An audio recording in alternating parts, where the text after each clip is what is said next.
Сәлеметсіздер ме? Кентау гуманитарлық техникалық колледжінің ұжымы және де студенттері.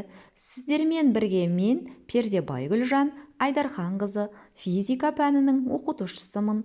Бүгін ББ0120 тобымен кезекті дәрісімізді өтеміз. Бүгінгі дәрісіміздің тақырыбы электромагниттік тербелістер. Бүгінгі біздің өтілетін дәрісімізден білім алушылар еркін және еріксіз электромагниттік тербелістердің сипаттамаларын білетін болады. Әрине, дәрісіміздің бастамасы студенттермен сәлемдесіп, сабаққа қатысуын түгендеп, көңіл күйлерін сұраудан басталды. Әрине, білім алушыларымыздың барлығы сабаққа сақадай сай екендігін, көңіл күйлерінің керемет екендігін айтты. Келесі кезекте мен білім алушылардан өткен тақырып бойынша үй тапсырмасын сұрап, әрбір студенттің ойын білдім. Олар әрине өткен сабақ бойынша өз түсініктерін айтып, ойларын толық жеткізді. Сызба нұсқасы бойынша да тақтаға сызып көрсетті. Оқытушы мен білім алушы арасында өткен сабаққа байланысты сұрақтар туындады. Тығыз қарым-қатынас орнап, өткен сабақтың өз дәрежесінде өтілгені айтылып, барлық дерлік білім алушының өз ойын кереметтей білдіріп, үйге берілген сөздік пен есептерді жазып көрсетті. Тақтаға формулалар мен есептерді де жазып, өз ойларын толық жеткізді. Бүгінгі өтілетін жаңа тақырыпты ашу үшін мен экранға видеоролик көрсеттім. Бұл видеороликтің мақсаты білім алушылар бүгінгі тақырыпты тереңінен ұғынып, білімдерін арттыру мақсатында ұсынылды.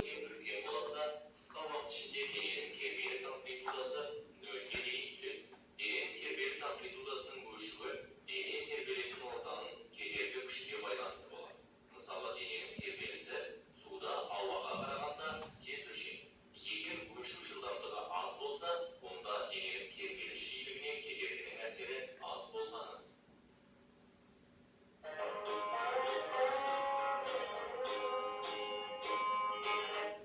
Серпімді дене тепе-теңдік күйінен ауытқығанда еркін тербеліс жиілігімен тербеле бастайды.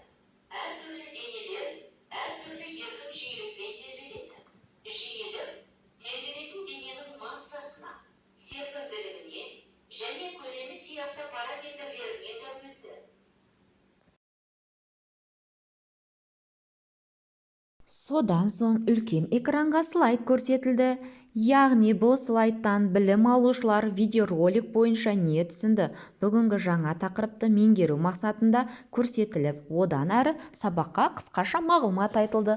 Теориялық білімдерін, зарядтың, ток күшінің, уақыттан тәуелділік графиктерін туғызуда қолданылатындығы, яғни тербеліс периодты қайталанып отыратын қозғалыс екендігін, конденсатор оқшаулағышпен немесе вакууммен бөлінген екі өткізгіш, оның мақсаты электр өрісінің энергиясы мен электр зарядын сақтау мақсатында болатындығы, және де индуктивті катушка тербелмелі контурда магнит өрісін индукциялық ток туғызып, тербелістің бағытын өзгертетіндігі. Айнымалы ток тізбегінде индуктивті катушка кедергінің ролін атқаратындығы түсіндіріп өтілді.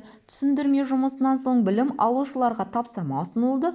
Экраннан көрсетілгендей тақырыпқа сәйкес сөйлемдерді тиісті орнына қою керектігі айтылды. Сол айтылған тапсырмаға байланысты әр студент өз тиісті орнына қою керек сөзді қойып, толық ойын жеткізді.